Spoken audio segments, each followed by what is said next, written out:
안녕하세요. 통쾌한 TV 제이킴 인사드립니다. 오늘은 여러분과 이야기 나눌 주제는 역류성 식도염에 대한 이야기를 나누고자 합니다. 정말 많은 분들이 역류성 식도염으로 고생을 하시는 거. 제 유튜브를 보면서 공감하시는 분들이 굉장히 많으실 거예요. 저 역시도 역류성 식도염으로부터 자유롭지는 못합니다.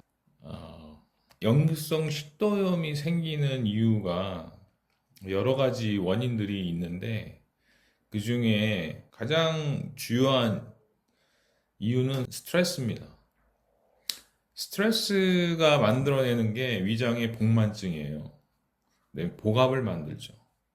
그렇게 되면은 복압과 그 복만증이 위에 있는 위산을 위로 치솟게 하는 역할을, 그 위산의 강도가 상당히 강산이어서 쇠나 철사 뭐 이런 종류를 녹일 수는 없지만 강산이 이 단백질이라든가 이런 거를 녹이고 그 다음에 각종 뭐 박테리아나 여러 가지 안 좋은 것들을 정화시키는 그런 작용을 하게 되겠죠. 몸을 보호하기 위해서 존재하는 게 위산이고 소화를 촉진시키기 위한 보호장치이기도 하지요.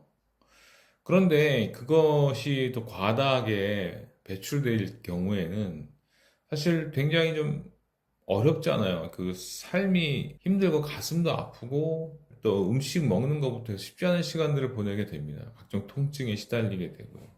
첫 번째로 복만증이 생기게 되면은 제가 지난 동영상에도 말씀을 드렸지만 횡격막에 무조건 지장을 줍니다. 그럼 횡격막 주위를 관통하는 식도가 그 주위의 간략근이 약해지겠죠. 그 다음에 그 밸브가 음식이 역류할 수 없도록 이렇게 되어 있는데 그게 느슨해지면서 열리게 되겠죠. 특히나 밥을 먹고 누워 있을 경우에 자연스럽게 올라오는 그 위산들이 많이 있어요. 저희 할머니 같은 경우는 그런 얘기를 하셨어요. 밥 먹고 누우면 소가 된다고. 게을러진다는 얘기도 되겠지만 제가 볼 때는 밥 먹고 눕는 거는 좋은 건 아니다라는 말씀을 하신 것 같아요. 그 이유 중에 하나가 위산의 어떤 역류 현상 때문이 아닐까라는 생각도 해봤어요. 결국 밥을 먹고 눕는 자세는 결코 옳은 자세는 아니다. 그런 말이 되겠죠. 역류성 식도염이 오면 발생하는 여러 가지 도미노 현상들이 있다면 횡격막이 당연히 경결이 될 것이고요. 그로 인해서 숨이 짧아질 것이고 그 다음에 심장의 박동이 빨라지겠죠. 또 심장에 흉통도 생겨서 심장마비가 오는 게 아닌가 생각도 하고요.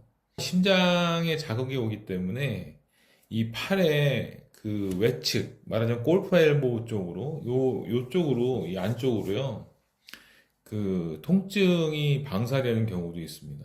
어깨 통증, 등 통증은 말할 것도 없고요. 또한 새가슴을 만들어내기 때문에 그 새가슴이 있는 분들은 딱 만져보면 약간 볼록하니 올라와 계신 분들이 많아요. 그런 분들은 본인들이 아니라고 하지만 오랫동안 그 역류성 식도염을 앓아왔던 분들이고 지금도 앓고 있는 분들이에요. 그 앞에 그 가슴이 이렇게 볼록하게 태어나오신 분들, 새가슴인 분들은 대부분 등도 같이 굽어요. 같이 굽게 되는 이유가 옆에 있는 소흉근을 끌어당기기 때문에 그런 거거든요. 그러면은 몸이 오그라들게 되겠죠. 그러면은 뒤에 있는 등이 다시 구부러지게 되고 그것으로 인해서 허리 통증까지 척추 기립근이 늘어나기 때문에 이완성 통증으로 발전하게 되는 거예요.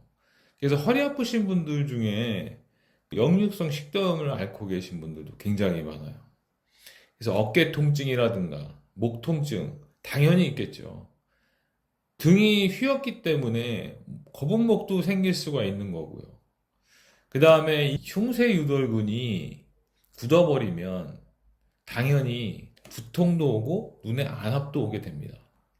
이렇게 안압이 오게 되면 여러 가지 또 발생할 수 있는 문제는 뭐 눈의 건조증도 올 수 있을 거고요. TM 조인트에도 문제가 생길 수가 있겠고요. 그 온몸의 통증이 산성화되어 있기 때문에 염증 강도도 상당히 높습니다.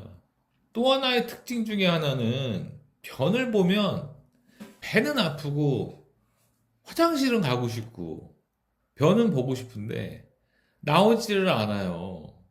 마치 머드와 같이 끈적끈적한 변이 만들어지니까 항상 배가 아프고 뭔가 좀 뒤가 묵직한 느낌이 있어서 시원한 느낌이 없어요. 그런 분들 많이 계시거든요. 도대체 왜 이런가? 결국에는 몸의 산성화로 인해서 벌어지는 일들이겠죠. 복만증이 오면 당연히 위장의 회행결장, 대장의 파동이 굉장히 느려지기 때문에 대장의 파동 자체는 몸의 림프의 흐름을 좋게 해주는 펌핑 작용을 하는 장부이기 때문에 마치 심장의 혈액을 펌핑하는 것과 같다고요. 그런데 대장의 연동 운동이 제대로 되지 않으면 흐름이 나빠져요. 그러면 면역력은 반드시 떨어지게 되고 몸의 염증이 높아지는 이유가 되겠죠.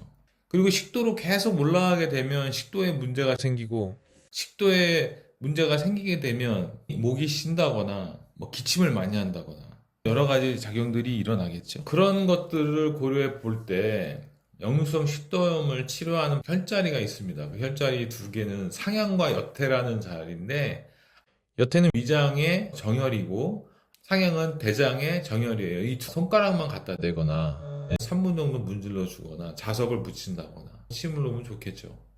그러면 즉시 가라앉아요. 역류성 식도염으로 발생할 수 있는 게 손가락의 류마티스도 관절염도 통증이 굉장히 심한 경우들이 많아요. 그래서 여태와 상향을 잘 조절해주면 그 두 개만 딱 잘 올려놔도 누르면은 그 아픈 부위, 조인트 부위 누르면 통증이 바로 사라집니다. 다음 시간에 또 만나서 유익한 정보를 또 알려드릴 수 있도록 하겠습니다. 안녕히 계세요.